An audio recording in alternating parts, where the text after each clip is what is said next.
Bangla tutor YouTube চ্যানেলে তোমাদের সকলকে স্বাগত জানাই। তোমরা যারা ক্লাস 11-এর ছাত্রছাত্রী রয়েছো, বর্তমানে ক্লাস 11-এর প্রথম সেমিস্টারে পড়াশোনা করছো, এই মুহূর্তে কিছু গুরুত্বপূর্ণ তথ্য রয়েছে তোমাদের সকলের জন্যই, অর্থাৎ ক্লাস 11-এর প্রথম সেমিস্টারের ছাত্রছাত্রীদের জন্য।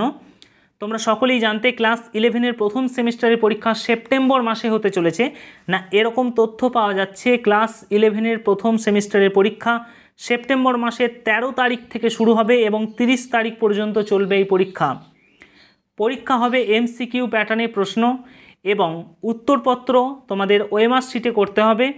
নিজেদের স্কুলেই পরীক্ষা হবে, খাতা দেখবেন তোমাদের নিজেদের স্কুলের শিক্ষকেরাই, প্রাপ্ত নম্বর পাঠানো হবে কাউন্সিলের ওয়েবসাইটে। এই রকমই গুরুত্বপূর্ণ তথ্য উঠে আসছে প্রথম সেমিস্টারের পরীক্ষা কেন্দ্রিক।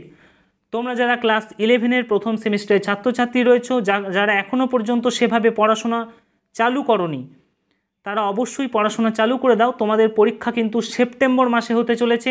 13 থেকে 30 সেপ্টেম্বরের মধ্যে তোমাদের প্রথম সেমিস্টারের পরীক্ষা আসতে চলেছে। এই ছিল গুরুত্বপূর্ণ আপডেট ক্লাস 11-এর প্রথম সেমিস্টারের ছাত্রছাত্রীদের জন্য। যাদের ভিডিও ভালো লাগলো অবশ্যই একটি লাইক করবে, কমেন্ট করে তুমি তোমার মতামত জানাতে ভুলবে না। যারা চ্যানেলে নতুন অবশ্যই চ্যানেলটিকে সাবস্ক্রাইব করবে এই ধরনের গুরুত্বপূর্ণ আপডেট পাওয়ার জন্য।